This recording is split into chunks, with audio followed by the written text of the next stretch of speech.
Dan biasanya istrinya itu pejabat, lebih hebat pengaruhnya daripada pejabatnya. Iya toh? Iya. Biasa itu dalam hidup, biasa itu. Biar setengah mati mah kau nasuka kajati, kalau ndak nasuka kau istrinya ndak jalan urusanmu. Biasa itu. Memang begitu kehidupan sosial. Maka syukuri, cara syukurinya jagai suamimu.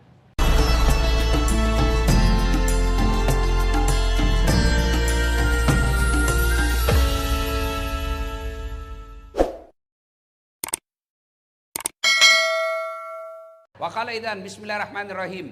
Innallaha wa malaikatahu yusalluna 'alan nabi.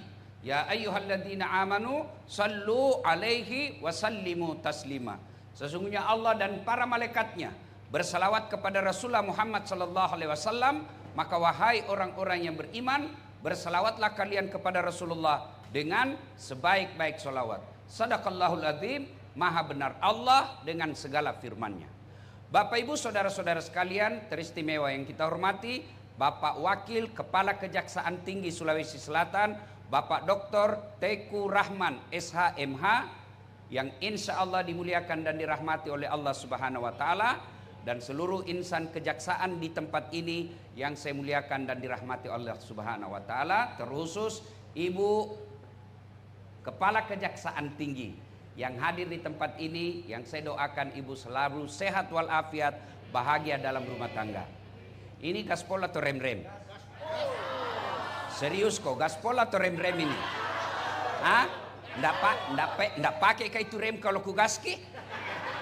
Oke, pertama, jangan bawa perasaan, tapi pakai iman dengar ceramah. Ya, satu, ini dulu saya mau gas.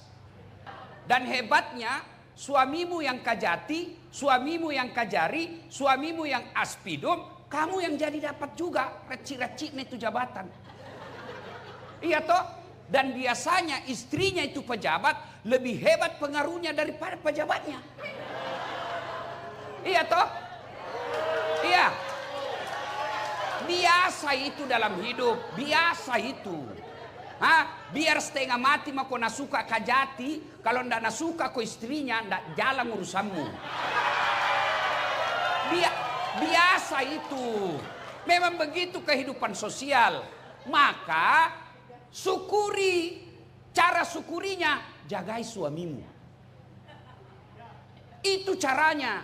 Bagaimana jaga suamimu? Jangan kau periksa HP-nya. Nggak ada gunanya kau periksa HP-nya. Iya toh? Kau periksa HP-nya, kau kalah jago penyidik. Nah kasih lihat kau HP-nya satu, masih ada 4 di kantornya. Untuk apa? Untuk apa kau periksa HP-nya? Kalau kau sayang kepada suamimu, jaga dia dalam bekerja. Manusia pertama yang melakukan pembangkangan kepada Allah, itu jabatannya Nabi. Bukan kajati. Nabi jabatannya. Siapa? Adam alaihissalam. Kalau ada pegawai negeri, Nabi tahu gajimu itu pegawai negeri. Biar kau pun tampanting tak. Kalau banyak uangmu tidak ada bisnismu yang lain, pasti kau salah gunakan jaksamu. Apa yang kau banggakan? Jam yang kau marah, kau tonji bilang gaspol. Apa yang kau banggakan? Maka istri yang baik, dia jaga suaminya. Dia jaga marwah suaminya. Daeng, ajak mu papa siri-siri. Namode tamasogi, tapi detomu balu ia lemu. Itu istri yang baik. Yang kau pergi pengajian, pulang kau kompori suamimu. Apa itu? Baru 4 tahun jaksa suamina. Dede, mobilnya bagus na pak. Kita 10 tahun maki, itu terus. Mobil 1 juta umat. Ya ketawa, saya serius sini. Bu, tolong jawab pak. Ada 2 perempuan. Satu tinggi jabatannya suaminya, tapi pakaiannya tawa ala kadarnya, bersahaja hidupnya. Satu tinggi jabatan suaminya tapi glamor. Mana yang mulia di hadapan ibu? Mana? Yang orang akan cerita kebaikannya, apa Nabi bilang lewat? Siapa itu? Istrinya kajati tu masa. Iya be, baik na tahu pak anunya di. Biasa ji pakaiannya, penampilannya. Itu temangku baru 2 tahun jasa dede, istrinya kayak toko emas berjalan. Siapa yang Allah angkat derajatnya? Orang yang rendah hati, orang yang santun ngomongnya, orang yang hidupnya bersahaja. Itu bahkan meskipun suaminya sudah pensiun akan dijadikan teladan. Dan ibu tahu itu semua, tapi tidak sampai di hati. Kenapa? Setan halangi kok. Nah kalau ada istri jaksa, penampilannya mewah, pasti kau dicibir, pasti kau dicerita, cuma tidak berani cerita di depanmu. Nasabi, Allahu Akbar. Ibu-ibu cintai suami. Caranya, pergi suamimu kerja, sholat duha kau di belakang rumah.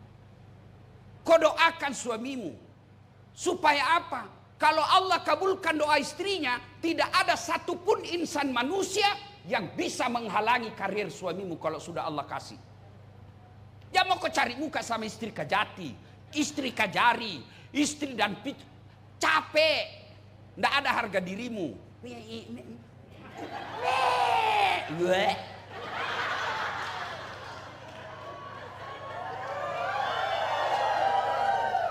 Sekolah mau kau tinggi-tinggi.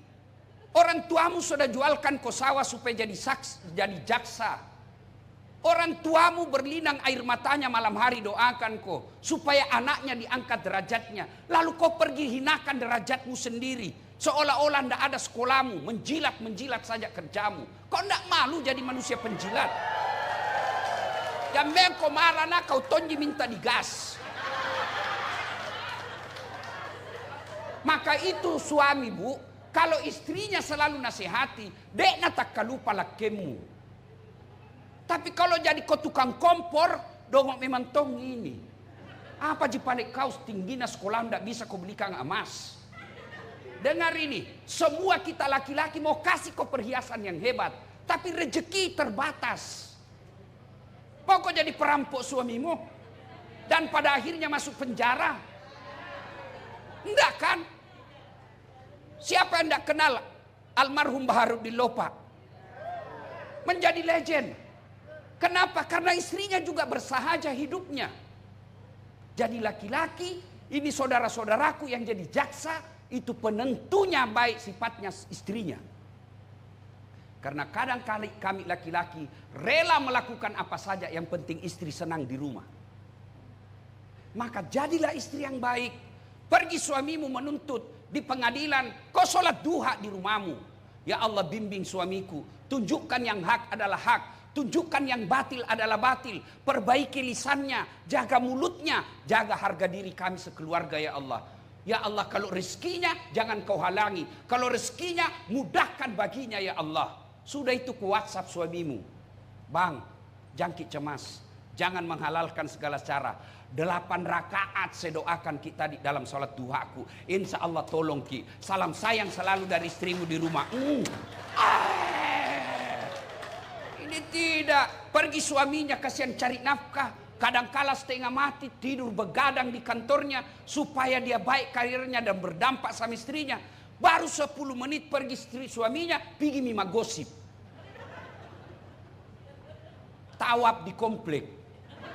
Nah kelilingi semua itu rumah. Cari bahan. Baku gosip. Lalu kalau begini hidup kita sebagai istri. Apa fungsi tak sebagai istrinya suami tak dalam cari nafkah. Maka istri yang baik. Lindungi suamimu. Jaga suamimu. Ingatkan dia sholat. Ingatkan dia amar ma'ruf nahi mungkar. Maka suamimu jadi saksa. Kamu juga dapat pahala keadilan di akhirat kelak. Ini yang disebut istri yang mampu menolong suaminya. Coba makin lihat di medsos. Berapa banyak kasihan laki-laki yang karirnya baik, yang sekolahnya tinggi, terpaksa dipermalukan di medsos gara-gara istrinya yang hedon. Kalau bukan saya nasihati ibu siapa lagi? Nggak mungkin kita mau dengar suami tak. Iya toh? Dinasihatin. Maka kalau bukan saya, siapa lagi mau nasihati ki? Kalau bukan ulama, siapa lagi mau nasihati ki? Mertua tak kita tidak dengar, ipar tak kita tidak dengar, orang tua tak kita tidak dengar, apalagi suami tak. Itu gunanya diundang ki pengajian di sini. Ya. Dengar, poin kedua. Ini perempuan di patolo-tolo. Glowing. Apalagi itu? Bleaching. Apakah itu namanya apa itu? Skincare. Itu yang kasih habis suanu. Apakah itu dibutuhkan suamimu yang glowing-glowing? Bukan, hatimu yang bagus dibutuhkan suamimu. Mau kau saya kasih bukti? Mau kau saya kasih bukti? Itu ada yang viral toh, pengusaha skincare selingkuh. Siapa nak temani selingkuh suaminya? Pembantuna. Si mau kok. Ayo, kalau suamimu tergoda dengan cantiknya, tidak mungkin dia selingkuh dengan pembantunya. Tapi apa yang dibutuhkan suami? Ketenangan jiwa. Ini. Habis suamimu ratusan ribu. Saya heran, kenapa semua pengusaha skincare kaya mendadak dan kaya tiba-tiba? Karena banyak perempuan mau dibodoh-bodohi. Jangan kau marah, jangan kau marah. Apa beda?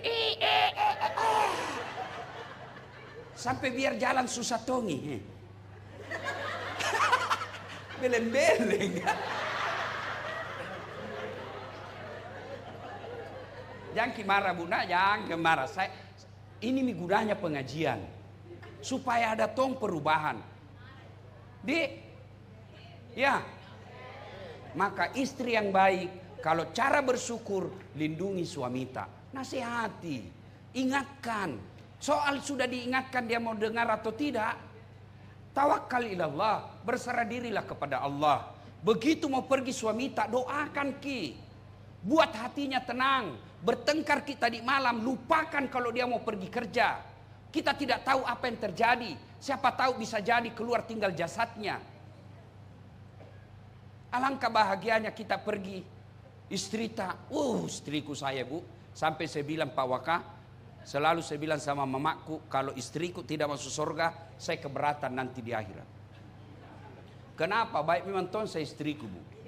Masya Allah. Saya kalau mau, padahal saya tidak pernah pacaran, tidak pernah kenal, tidak pernah lihat fotonya. Saya kenal mamaknya hari Ahad, Jumat saya melamar. Masya Allah. Kalau mau kau pergi, kau ambil ranselku. Kan subuh-subuh biasa kan pesawat pertama jam 4. Nah ambil Tom itu ransel, nah berat kuliah. Saya bilang jamin sayang, berat gitu. Karena banyak elektronik dalam. Apa nak bilang? Beratnya ini tidak ada artinya dibanding beratnya Ustadz sebagai pendakwah mencari nafkah untuk kami.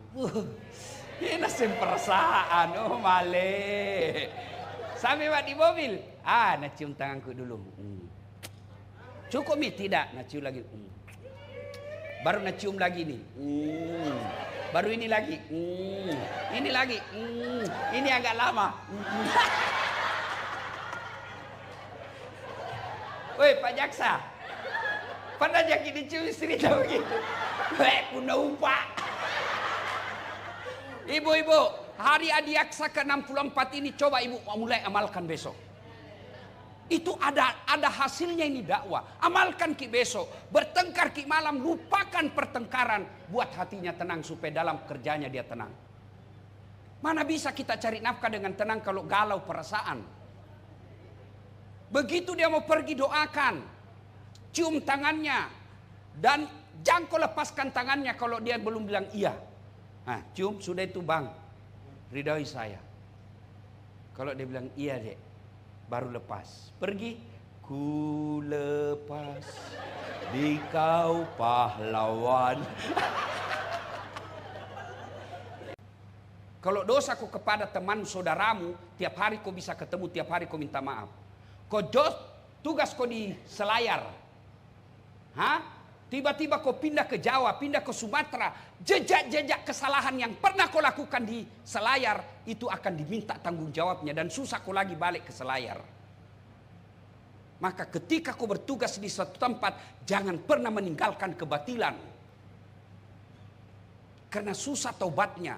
Kalau Anda dosa kepada Allah, taubatnya gampang. Menyesal, mengakui, tidak mengulang, ganti kebaikan. Kata Allah, yang penting kau tidak mengaku Tuhan, saya ampuni semua dosamu. Itu kata Allah. Tapi kalau dosa kau dalam jabatan, susah kamu taubat. Kenapa? Kau harus perbaiki kesalahanmu.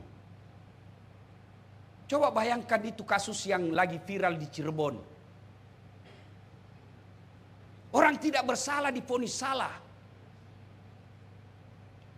Apa ndak takut di hadapan Allah? Manusia boleh kita tipu. Hukum bisa kita permainkan. Kamu yakin bisa tipu Allah di akhirat? Dan bagi orang beriman, percaya kau pasti kau mati. Mau kau kemana? Berapa kepala kejaksaan di Sulawesi Selatan? Berapa Sudah puluhan. Dan ada yang sudah menghadap kepada Allah. Dan ketika jabatannya dia pegang dan menyalahgunakan jabatannya, pasti kau akan tanggung. Tidak ada satupun kejadian di dunia ini yang lepas dari tanggung jawab kita. Maka renungkan itu setiap mau mengambil kebaikan. Kalau nanti ada takdirku masuk surga, masih antri saya, Pak. Misal, ulama Indonesia, ulama Sulawesi Selatan masuk surga. Masuk surga, Bu, tapi masih antri. Lama baru sampai. Kenapa? Ulama NU, ulama Muhammadiyah, ulama Wahda Islamiyah, ulama MUI, ulamanya dari Pinrang, dari Sidrap. Berapa itu, Pak? Tapi begitu malaikat katakan kepala kejaksaan tinggi Sulawesi Selatan, tidak perlu antri, Bapak sendiri. Masuk, Pak. Tidak ada satu jika jati di Sulawesi Selatan. Maka keliru kalian saudara-saudaraku yang Allah titipkan amanah tidak menggunakan jabatan itu masuk surga.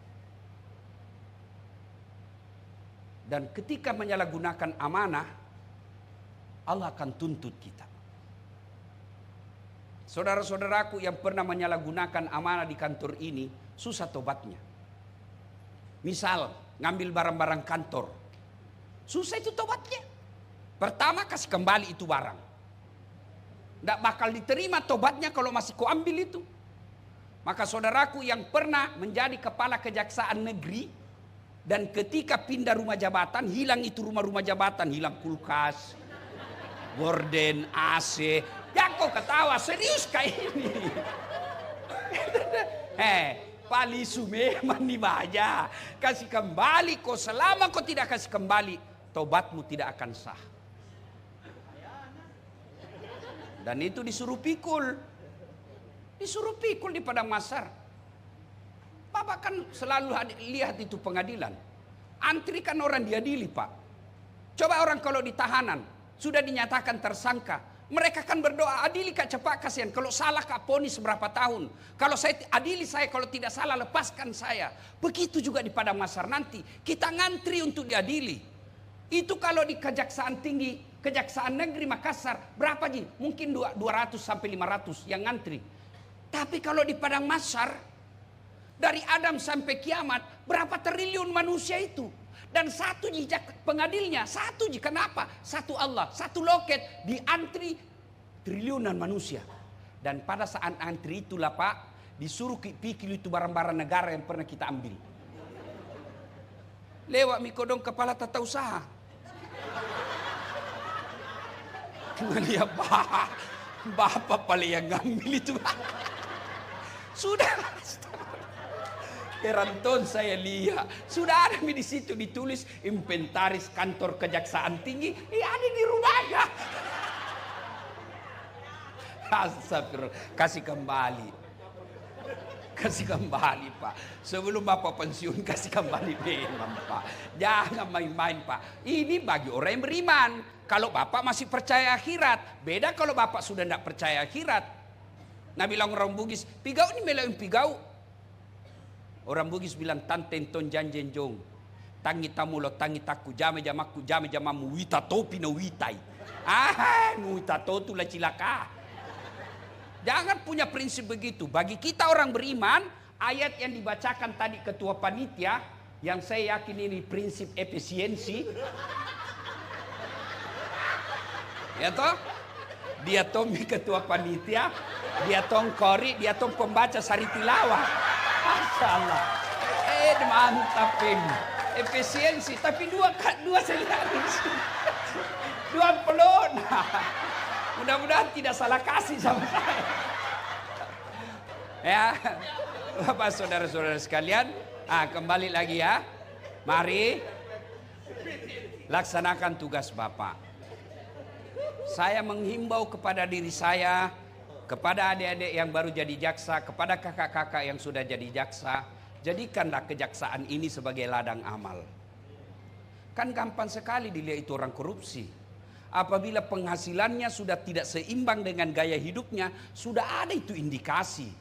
Tinggal Bapak buktikan ada penyidikan. Sudah ya kan bisa dibaca itu.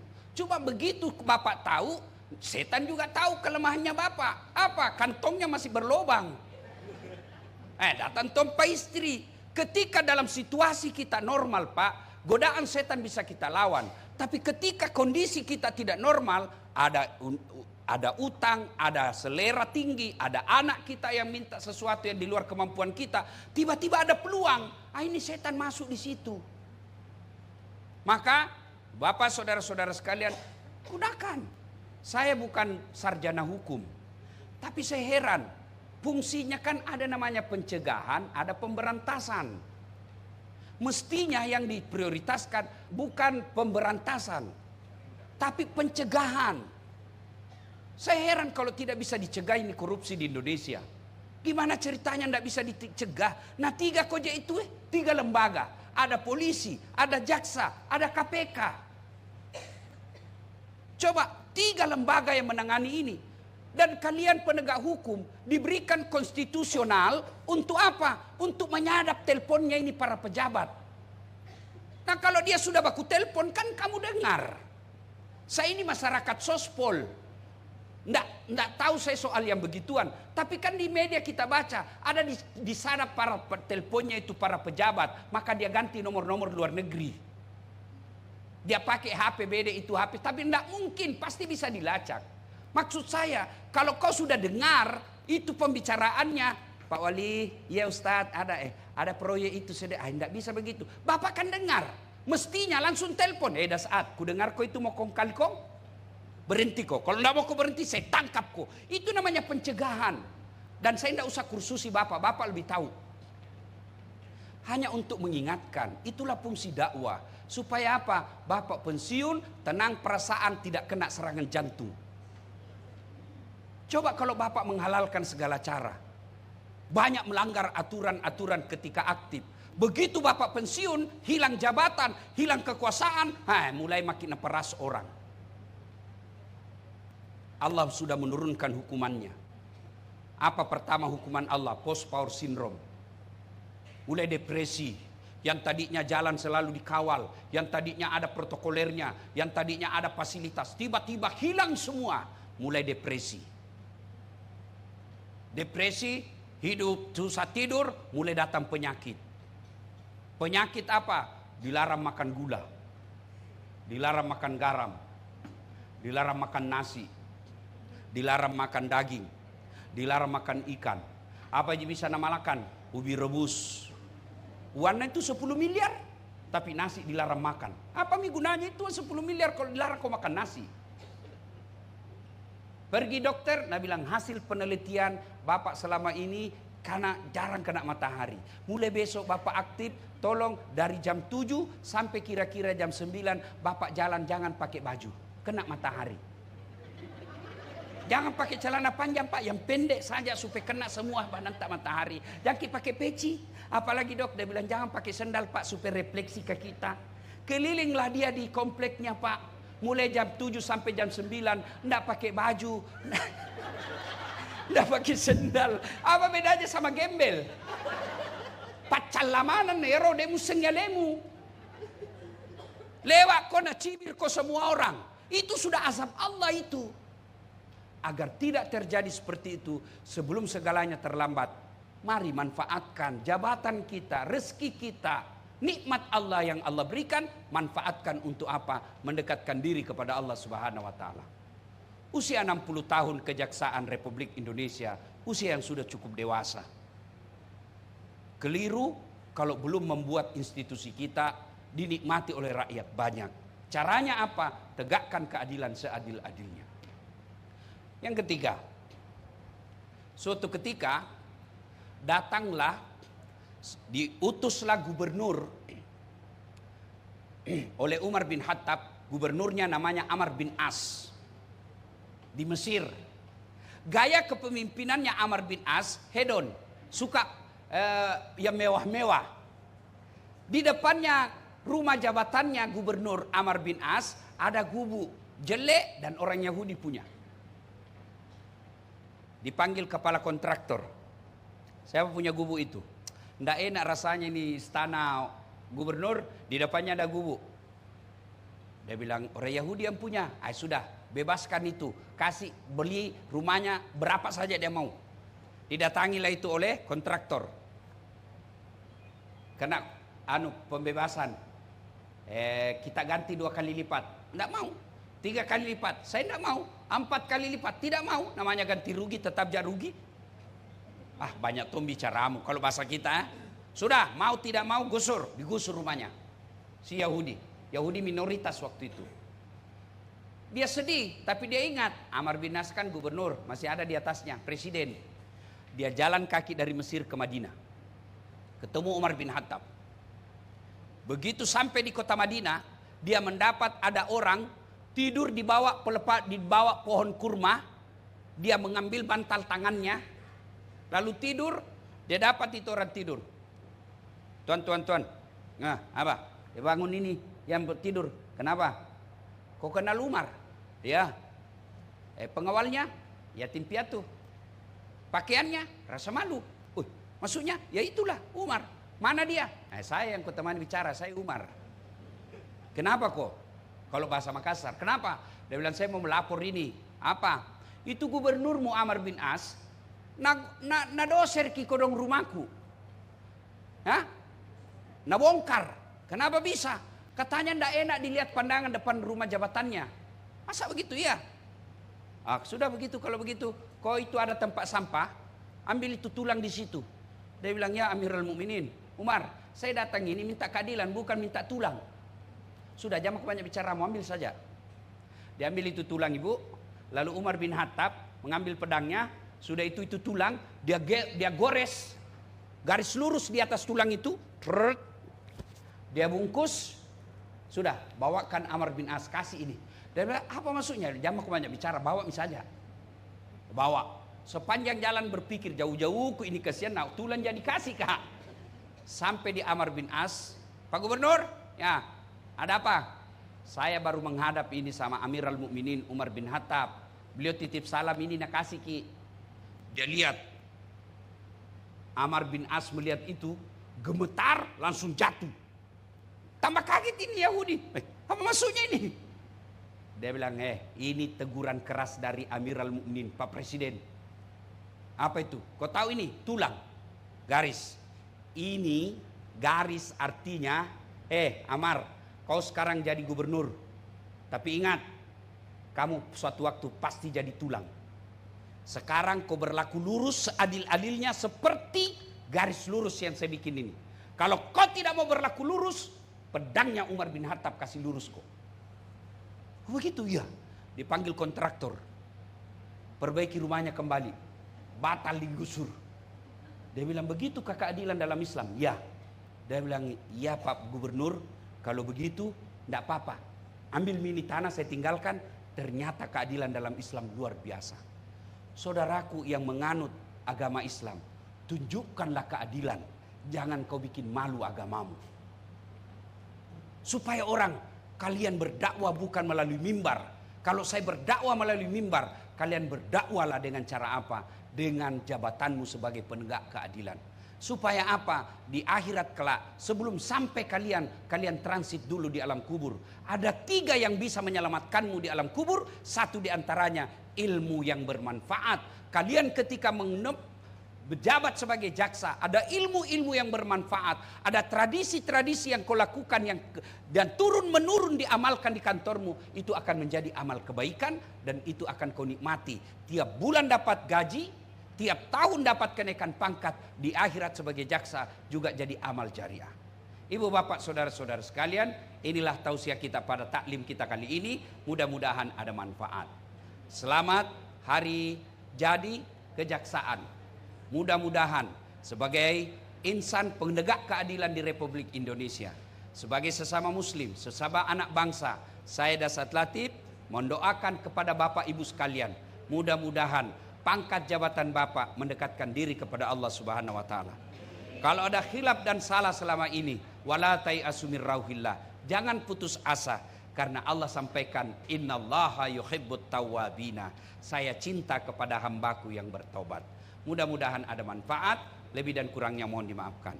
Sebelum saya akhiri, saya ingin menyampaikan hadiah kepada Bapak Wakajati. Mudah-mudahan beliau berkenan. Hadiah ini ya tabe. Saya sengaja tinggalkan forum karena mata saya Pak tidak bisa silau begini. Saya baru operasi, ini mata kanan saya, dia bisa melihat benda gerak tapi tidak fokus. Tidak tahu siapa, ini mata saya ini kalau radio tidak stereo. Berat sebelah. Ini tidak tentara, tapi kalau uang cepat nak tahu juga. Ya. Ini. Oke. Ayo, sini. Jangan terlalu lama. Ya. Ya, ini saya beri hadiah beliau sarung gajah duduk. Kenapa disebut gajah duduk? Mungkin karena dari pertama dia diproduksi gajahnya duduk terus, tidak pernah berdiri. Pak Waka, kenapa sarung? Ada filosofinya. Sarung ini menghindarkan kita ketika dingin. Kita pakai menutup, orang Bugis bilang makali bombo. Yang kedua, sarung ini biasanya kita pakai untuk ibadah, menutup aurat.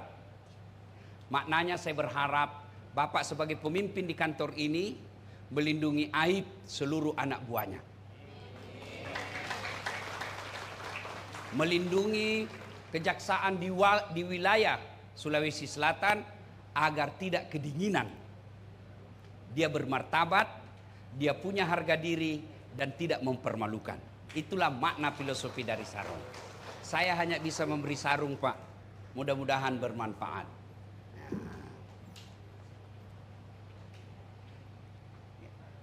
Terima kasih. Ya.